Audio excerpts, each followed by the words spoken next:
நாம் யாவரும் ஒரு நிமிடம் கண்களை மூடி ஜெபிப்போம். வசனம் தியானிக்கையில் இதயமதில் ஆறுதலே,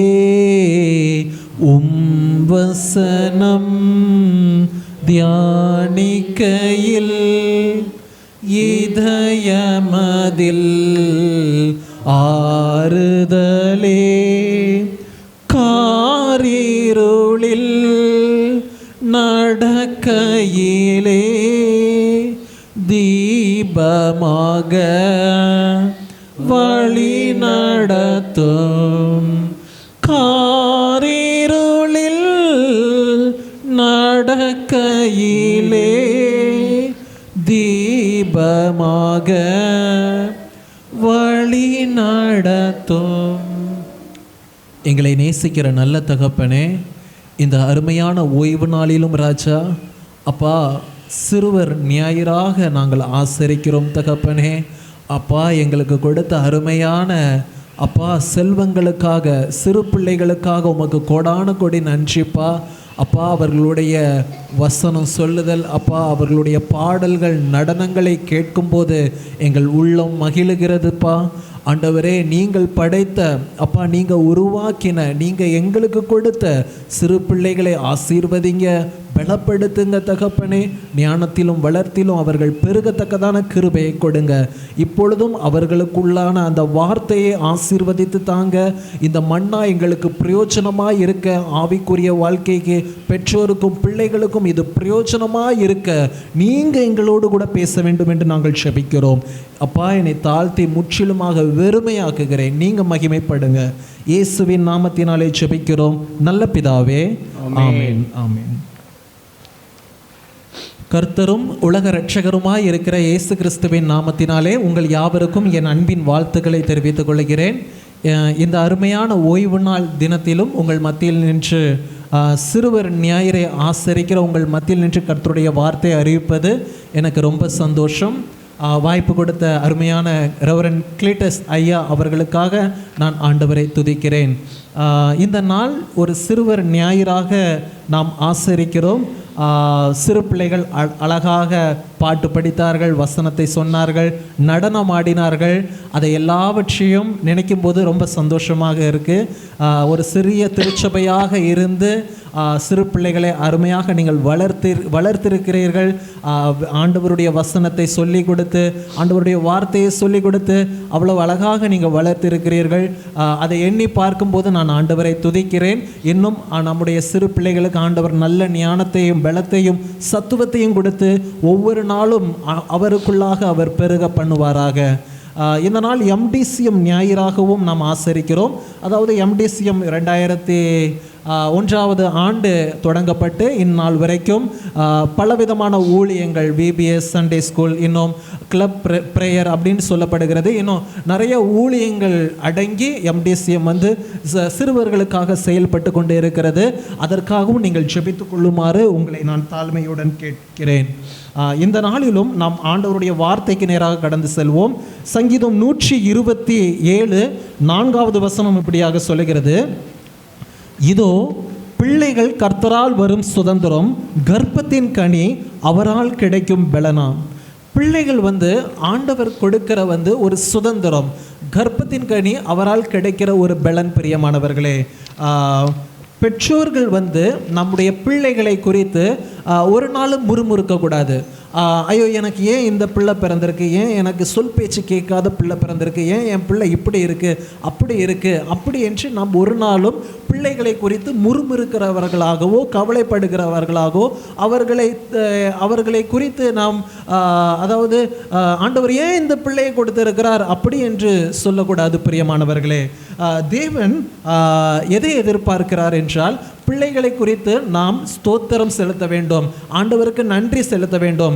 காரணம் என்னவென்றால், இந்த உலகத்திலே பார்த்தோமானால் எத்தனையோ பேருக்கு ஒரு பிள்ளை இருக்காதா, ஒரு குழந்தை பாக்கியம் இருக்காதா அப்படின்ட்டு சொல்லி ஏங்கி கொண்டு இருக்கிற ஜனங்கள் ஏராளம்.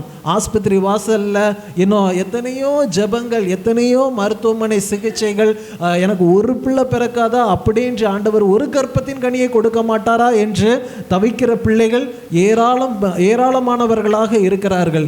ஆகவே நமக்கு தந்த செல்வத்தை, நமக்கு தந்த அந்த பொக்கிஷத்தை, பிள்ளைகளை நாம் ஆண்டவருக்குள்ளாக வழிநடத்த வேண்டும், அவர்களுக்காக ஜெபிக்க வேண்டும், ஆண்டவருக்கு நன்றி சொல்ல வேண்டும். ஆண்டவரே, எனக்கு இந்த பிள்ளையை தந்திருக்கிறீரே, இதை உமக்கென்று வளர்த்திட எனக்கு கிருபையை தாங்கப்பா அப்படின்னு சொல்லி ஆண்டவரை நாம் துதிக்க வேண்டும். பிரியமானவர்களே, சரி, கர்ப்பத்தின் கனி இருந்தால்தான் ஆசீர்வாதமா?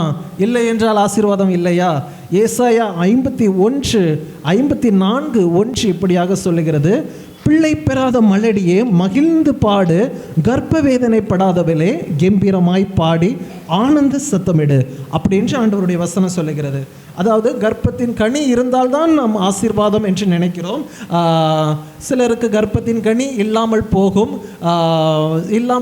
அது ஆண்டவருக்கு ஏதோ ஒரு நோக்கம், சித்தம் இருக்கலாம். அந்த குறைவின் மத்தியிலும் அவர்களை ஆண்டவர் ஆசீர்வதித்து வழி நடத்துகிற ஒரு தகப்பனாக இருக்கிறார். ஏற்ற வேளையிலும் கர்ப்பத்தின் கனியை கொடுத்து அவர் ஆசீர்வதிக்கவும் வல்லமை உள்ள ஒரு தேவனாக இருக்கிறார். மலடியை அவர் சந்தோஷமான பிள்ளை தாழ்ச்சியாக்கி வீட்டிலே குடியிருக்க பண்ணுவார் என்றும் வசனம் சொல்லுகிறது. பிரியமானவர்களே, சரி, அடுத்தது ஆதியாகமும் 33வது அதிகாரம் 5வது வசனம் இப்படியாக சொல்லுகிறது, அதற்கு அவன், யாரு? யாக்கோபு, தேவன் உமது அடியானுக்கு அருளிய பிள்ளைகள் என்றான். யாக்கோபு ஏசாவினிடத்தில் சொல்லுகிறான், இது உமது அடியானுக்கு அருளிய, தேவன் அருளிய பிள்ளைகள் அப்படி என்று சொல்லுகிறதை நாம் பார்க்க முடியும். இந்த இடத்திலே யாக்கோபு ஏசாவை சந்திக்கும் போது ஒரு இக்கட்டான சூழ்நிலை சந்திக்கும் போது இதெல்லாம் யார் என்று ஏசா கேட்கும் போது யாக்கோபு ஒரு அழகாக சொல்லுகிறார், தேவன் உமது அடியானுக்கு அருளிய பிள்ளைகள், ஆண்டவர் கொடுத்த பிள்ளைகள், கர்த்தர் கொடுத்த பிள்ளைகள் அப்படி என்று சொல்லுகிறார். இதிலிருந்து நாம் என்ன கற்றுக்கொள்ளுகிறோம் என்றால், சிலர் கேட்பார்கள், உங்களுக்கு எத்தனை பிள்ளைகள் இருக்கு? எனக்கு 2 பிள்ளை இருக்கு. அப்படி அல்ல, கர்த்தர் எனக்கு 2 பிள்ளைகளை கொடுத்திருக்கிறார், கர்த்தர் எனக்கு 3 பிள்ளைகளை கொடுத்திருக்கிறார், கர்த்தர் எனக்கு ஈவாக இரக்கமாக ஒரு பிள்ளையை கொடுத்திருக்கிறார் அப்படி என்று நாம் சொல்ல பழக வேண்டும். கர்த்தர் எனக்கு கொடுத்த பிள்ளை, கர்த்தர் எனக்கு ஈவாக கொடுத்த பிள்ளை என்று அப்படி சொல்ல பழக வேண்டும் என்று இந்த வசனம் அருமையாக போதிக்கிறதாக காணப்படுகிறது. பிள்ளையை நாம் எதற்காக வளர்த்திட வேண்டும் அப்படி என்று பார்த்தோமானால், யாத்திராகமம் 2:9 இப்படியாக சொல்லுகிறது, பார்வோனுடைய குமாரத்தை மோசே ஜலத்தினின்று எடுத்து அதை சொந்த தாயிடமே ஒப்படைத்து, நீ இந்த பிள்ளையை எடுத்து கொண்டு போய் எனக்கென்று வளர்த்திடு என்று கேட்கிறார். மோசையை ஜலத்தினின்று எடுத்து சொந்த தாயிட்டே கொடுத்து எனக்கென்று வளர்த்திடு. அதே மாதிரி தான் இன்றும் ஆண்டவர் உங்களை பார்த்து கேட்கிறார், சொல்லுகிறார், இந்த பிள்ளையை நான் உனக்கென்று கொடுத்திருக்கிறேன். எதற்கு கொடுத்திருக்கிறேன்? நீ எனக்கென்று வளர்த்திடு, நீ எனக்கென்று இந்த பிள்ளையை வளர்த்திட வேண்டும் என்று ஆண்டவர் விரும்புகிறார். பிரியமானவர்களே, நமக்கு பிள்ளை பிறந்து விட்டது, இது நமக்கு தான் சொந்தம், எப்பொழுதும் நம்ம கூட தான் இருக்கும் அப்படி என்று எதிர்பார்க்க முடியாது. அதாவது பெண் பிள்ளை என்றால் ஒரு குறிப்பிட்ட வயது வந்தவுடனே நம் திருமணம் செய்து கொடுப்போம். அதே மாதிரி ஆண் பிள்ளைகளை ஆனால் ஒரு குறிப்பிட்ட வயது வந்தவுடன் திருமணம் செய்து கொடுப்போம். ஒரு குறிப்பிட்ட காலங்கள் வரைக்கும் தான் பிள்ளைகள் நம்மோடு கூட இருக்க முடியும். எல்லா சூழ்நிலைகளிலும் பிள்ளைகள் நம்மோடு கூட இருக்க முடியும் என்று சொல்ல முடியாது. ஆகவே இது கர்த்தர் கொடுத்த பிள்ளைகள், அதை நாம் தேவனுக்கென்று வளர்க்கிறவர்களாக நாம் காணப்பட வேண்டும். பிரியமானவர்களே, அதற்காக நாம் என்ன செய்ய வேண்டும்? எப்பொழுதும் பிள்ளைகளுடைய தலையில் கை வைத்து ஜெபம் செய்ய வேண்டும். அவர்களுக்காக அட்லீஸ்ட் வாரத்தில் ஒரு நாளாவது உபவாசித்து, ஆண்டவரே எனக்கென்று நீங்க கொடுத்த பிள்ளைப்பா, இதை நான் உமக்கென்று வளர்த்திட எனக்கு ஞானத்தை தாங்க, கிருபைகளை தாங்க அப்படி என்று நாம் ஜெபம் செய்ய வேண்டும். அவர்களுடைய பாதுகாப்புக்காக, அவர்களுடைய நல்ல ஒரு வளர்ச்சிக்காக நாம் நல்ல ஜெபித்து அவர்களுக்காக நாம் ஜெபிக்கிற ஒரு நல்ல தாயாக, தகப்பனாக நாம் இருக்க வேண்டும். பிரியமானவர்களே, பிள்ளைகளை நாம் எப்படி வளர்ப்பது என்று பார்ப்போமானால், முதலாவது அவர்களுக்காக ஜெபிக்க வேண்டும். அப்படி என்று அதாவது நாம் படித்த அந்த நியாயாதிபதிகள் அந்த புஸ்தகத்திலே நாம் பார்க்க முடியும். நிறைய பேர் இந்த காலகட்டத்தில் என்ன பண்ணுகிறார்கள் என்றால், பிள்ளை வந்து வளர்ந்து வாலிபன் ஆன பிறகுதான் ஐயோ என் பிள்ளை இப்படி துன்மார்க்கமாக நடக்குது அப்படின்ட்டு ஜெபிக்க ஆரம்பிக்கிறார்கள். இல்லை, பிள்ளை சிறு பிள்ளையாக இருக்கும் போதே நாம் கண்ணும் கருத்துமாக அவர்களை நாம் கர்த்தருக்கென்று ஜெபத்திலேயும் வேத வாசிப்பிலும் கர்த்தரை குறித்த அறிவிலும் நாம் வளர்க்கிறவர்களாக நாம் காணப்பட வேண்டும். பிரியமானவர்களே, நியாயாதிபதிகள் 13:8 இப்படியாக சொல்லுகிறது. வாசிங்க யாராவது.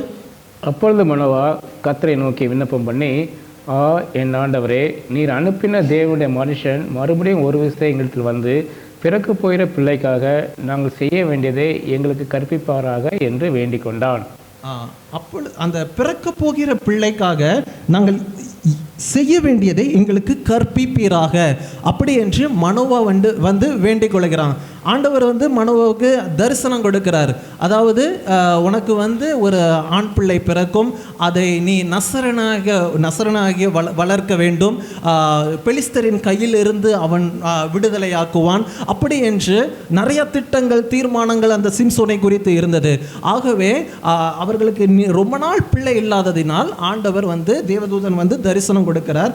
அந்த நேரத்தில் பிள்ளையை குறித்து நாங்கள் எப்படி வளர்க்க வேண்டும் என்று அவன் கேட்கிறான். ஆண்டவரே, பிள்ளையை நாங்கள் எப்படி வளர்க்கணும், எப்படி நடத்தணும் அப்படி என்று கேட்கிறவனாக இருக்கிறான். பிரியமானவர்களே, நாமும் இன்றைய நாளிலே ஆண்டவரிடத்திலே கேட்கணும். ஆண்டவரே, பிள்ளையை எப்படி நாங்கள் வளர்க்கணும், எப்படி நடத்தணும், உமக்குள்ளாக எப்படி என்ன செய்யணும் அப்படின்ட்டு நாம் கேட்டு விசாரித்து ஆண்டவருடைய சமூகத்திலே காத்திருந்து பிள்ளைகளை ஆண்டவருக்கு நேராக திருப்பி நாம் வளர்க்கிற ஒரு நல்ல தாயாக தகப்பனாக நாம் இருக்க வேண்டும். பிரியமானவர்களே, அதே மாதிரி நியாயாதிபதிகள் 13:12 இப்படியாக சொல்லுகிறது. அப்பொழுது மனோவா, நீ சொன்ன காரியம் நிறைவேறும் போது அந்த பிள்ளையை எப்படி வளர்க்க வேண்டும், அதை எப்படி நடத்த வேண்டும் என்றும் கேட்கிறான். பிள்ளையை எப்படி நடத்த வேண்டும், வளர்த்தால் மட்டும் போதாது, நடத்தை முக்கியம். நாம் பிள்ளையை வளர்த்து விடலாம், பிள்ளையை நல்ல சாப்பாடு கொடுத்து கொள்ளுண்டு நல்ல புஷ்டியாய் வளர்த்து விடலாம். ஆனால் பிள்ளையை நடத்த வேண்டிய காரியமும் இருக்கிறது. அதை ஆண்டவரிடத்தில் அவன் கேட்கிறான். அதாவது பிள்ளையை நான் எப்படி நடத்தணும், ஆண்டவர் சொல்லுகிறார் இந்த காரியத்தில், நீ திராட்சை ரசம் குடிக்கக்கூடாது, மதுபானம் குடிக்கக்கூடாது, நீ இப்படி தீட்டானது எதுவும் தொடக்கூடாது அப்படின்று பரிசுத்தத்தை குறித்து எச்சரிக்கிறவராக இருக்கிறார். பிள்ளையை நாம் எப்படி நடத்த வேண்டும், வளர்க்க வேண்டும் என்று அவன் கேட்கும் போது ஆண்டவர் அப்படி பதிலளிக்கிறவராக காணப்படுகிறார். பிரியமானவர்களே, முதலாவது அவருக்கு என்னதா, அதாவது அவங்க வந்து ஒரு சரியான பாதையில், அதாவது தாய் தகப்பன் எப்படி இருக்குமோ அதுதான் பிள்ளை வந்து பின்பற்றும். அதற்காக தான் ஆண்டவர் வந்து அவன் கேட்கிறான், ஆண்டவர் அந்த உத்தரவை சொல்லுகிறார்.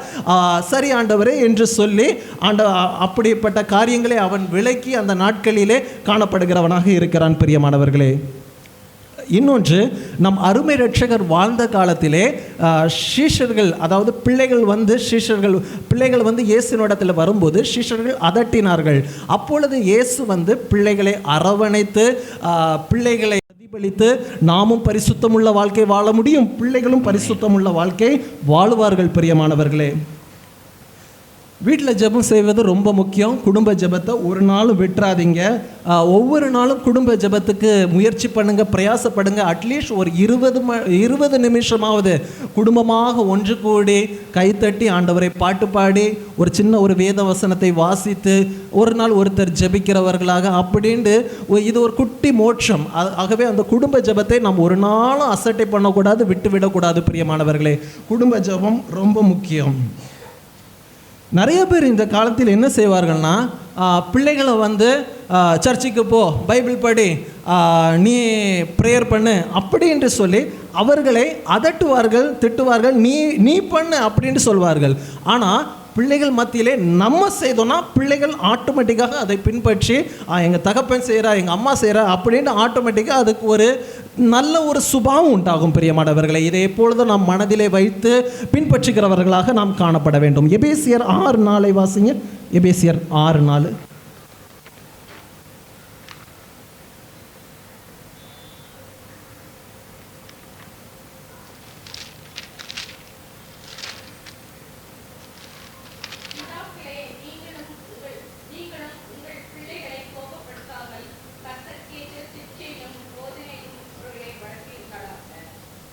பிதாக்களே, நீங்களும் உங்கள் பிள்ளைகளை கோபப்படுத்தாமல் கர்த்தருக்கேற்ற சிக்ஷையிலும் போதனையிலும் அவர்களை வளர்ப்பீர்களாக. கோபப்படுத்தாமல் கர்த்தருக்கேற்ற சிக்ஷை, அதாவது பிள்ளைகளுக்கு கர்த்தரை குறித்த ஒரு பயம், ஒரு நடுக்கம் அப்படி இருக்கணும் பிரியமானவர்களே.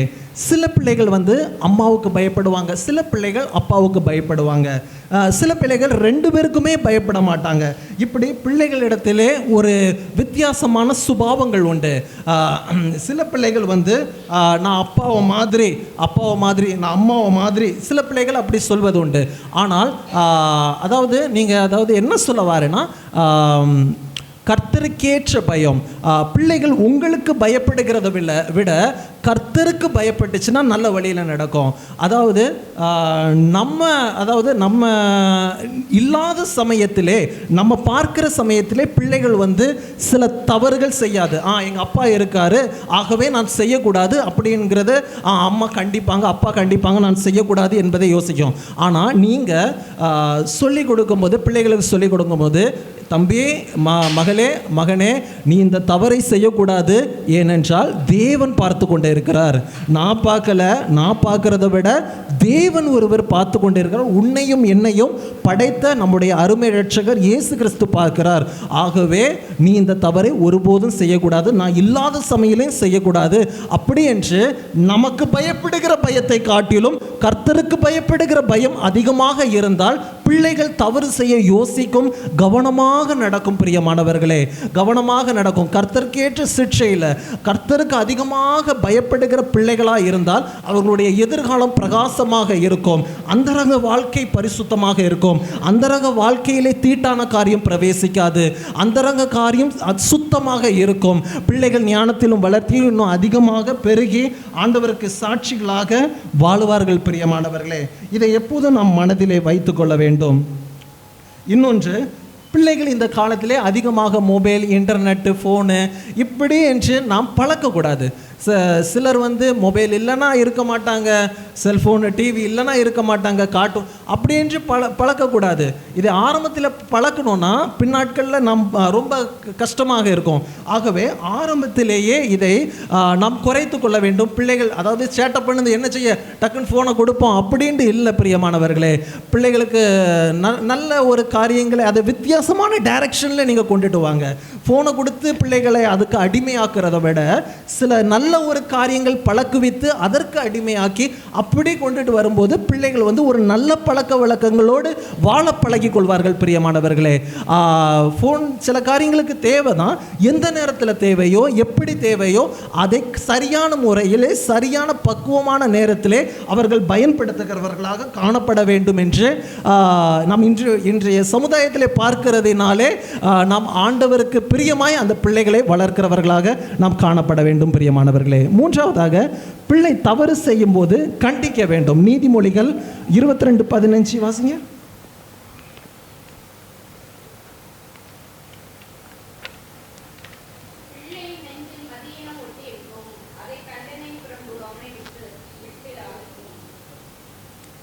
பிள்ளையில நெஞ்சில் மதீனம் முட்டி இருக்குமா, அவனுடைய அவனை தண்டனையின் பிரம்பு அவனை விட்டு அகற்றும். நீதிமொழிகள் 23:13-14 வாசிங்க.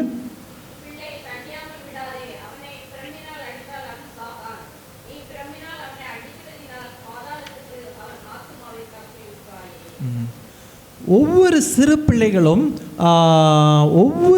பிள்ளைகளும் நம்ம கண்டிச்சாதான் இருக்கோண்டு ஆண்டவருடைய வசனம் சொல்லுது. நல்லது தான், நாம் கண்டித்து வழி நடத்தணும். கண்டிப்பை விட நம்முடைய அன்புக்கு பிள்ளைகள் கட்டுப்படுச்சுன்னா அது ரொம்ப நல்லது, சிறந்தது. கம்பு எடுத்து அடிக்கிறதை காட்டிலும் நம்முடைய அன்புக்கும் பாசத்துக்கும் பிள்ளைகள் கட்டுப்பட்டு நடக்கும்போது அது ரொம்ப சிறந்ததாக இருக்கும், ரொம்ப அருமையாக இருக்கும். பிரியமானவர்களே, அப்படியாக பிள்ளைகளை நாம் ஒவ்வொரு பிள்ளைகளுடைய சுபாவமும் வேறுபட்டது. சில பிள்ளைகளை பிறம்பு எடுத்தாதான் அது கண்ட்ரோலுக்கு வரும், சில பிள்ளைகளை திட்டினால்தான் அது ஒரு கண்ட்ரோலுக்கு வரும். ஆனால் சில பிள்ளைகளிடத்துல பாசமாக சொல்லும்போது, ஐயா இப்படி பண்ணாத, அம்மா இப்படி பண்ணாதன்னு சொல்லும்போது அது தன்னால் கண்ட்ரோலுக்கு வரும். பிரியமானவர்களை, இப்படியாக பாசத்துக்கு பிள்ளைகளை அடிமையாக்கும் போது அது ஒரு நல்ல ஒரு செயலாக காணப்படும். நீங்கள் பிள்ளைகளை அடிக்கும்போது கண்ணா பின்னாடி எல்லா இடத்துலையும் அடிச்சிடக்கூடாது, முட்டு கீழே பார்த்து தான் அடிக்கணும். சரியா? முட்டு கீழே பார்த்து தான் அடிங்க. ஏன்னா தேவன் தந்த பிள்ளைகள், அதை கவனமாக நாம் வழி நடத்த வேண்டும். ஏன்னா பிள்ளைகள் வந்து இந்த சில பிள்ளைகள் வந்து ரொம்ப இதாக இருப்பாங்க, சென்சிட்டிவாக இருப்பாங்க. ஐயோ எங்கள் அப்பா அடிச்சிட்டாரு, அம்மா அடிச்சிட்டாரு, அடியே வாங்காமலும் இருக்கக்கூடாது. ஏன்னா பிற்நாட்களிலே எதுவுமே, அதாவது பிள்ளைகள் வந்து ஒரு 10th ஸ்டாண்டர்ட் 11th ஸ்டாண்டர்ட் யாரும் திட்டுனா அடித்தா கூட டக்குன்னு சூசைட் பண்ணியிருப்பாங்க. அந்த ஒரு வழியிலையும் நாம் நடத்துகிறவர்களாகவும் காணப்பட வேண்டும் பிரியமானவர்களே.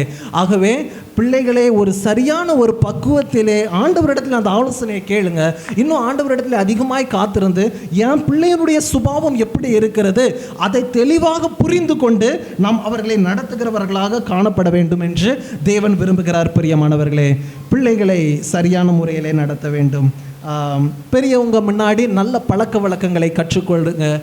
பெரியவங்க வரும்போது அவங்களுக்கு ஸ்தோத்திரம் சொல்லணும், கால் மேலே கால் போட்டு உட்காரக்கூடாது, நல்ல மதிப்பிற்குரிய வார்த்தைகளை பேசி அவர்களை மரியாதைக்குரியவர்களாக நடத்தும்.